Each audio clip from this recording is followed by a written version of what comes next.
We're here in central London today to ask people what they think of two car adverts.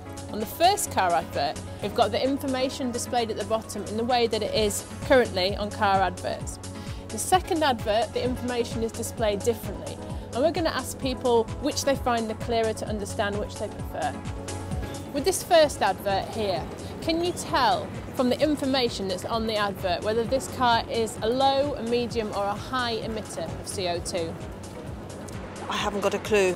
Not quite difficult to say now, almost impossible. No, I haven't got a clue what this is going to mean. No, it means nothing to me. Probably a high emitter, And why do you say that? because it's got a bar on the back of the boot. And why is that That's an effective? aerodynamic thing, which is a sporty thing, which is an indication that it's probably a high emitter. Okay. Whether it is or not, I've no idea. Low? Okay. And what makes you say that? It's like in the countryside and just kind of natural. Medium. And what makes you say that? I suppose looking at the size, range, urban, 51.4. Oh no, actually it's probably going to be a low one, isn't it? Sorry, I'm not even reading it, I was looking at the photograph. Okay, that means absolutely nothing to me whatsoever. And what kind of fuel economy do you think the car is likely to get from the information you've got on the advert? Don't know. No idea. No. I don't understand it, No, really. I don't. This is in litres per 100 kilometres, right? So I've got to do a lot of work to figure it out. It takes a long time to find that information, on all car ads actually, when you look at press ads like that. You can't really get the information quickly. We're going to show you another advert now where the information is displayed in a different format.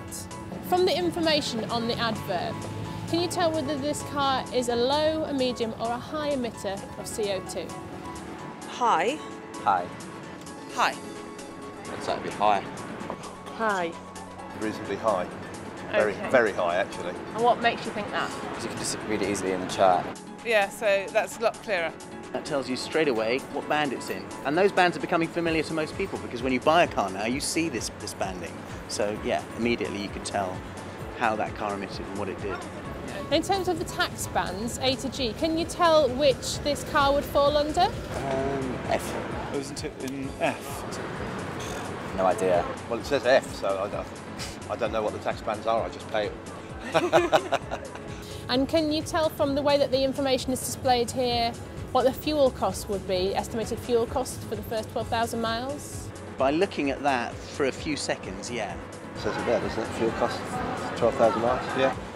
Comparing the two adverts, which do you think is clearer in terms of the way the information is put across? The top one, definitely. Why? Because it's giving you so much information with regard to the car. Well, I think you've got it right, really, where you're colour coding from your green to your red. Oh, this is a lot clearer because you don't have to work hard to get an answer. Because you've got your information displayed in a structured format. What you need is a public education campaign to explain to people that this emissions bar here indicates what you should go for and that you want the lower end.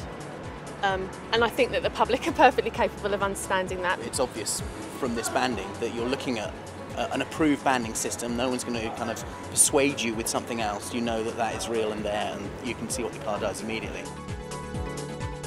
We recently commissioned a YouGov survey. Over 2,000 people answered and over 4 times as many people found the advert with the colour bars easier to understand than the line of text as it currently appears on adverts. What we've seen today, speaking to people, really confirms this. People don't understand the way it is currently displayed. And although there is still some confusion in terms of the way that they understand the colour bars, I think it's a step in the right direction.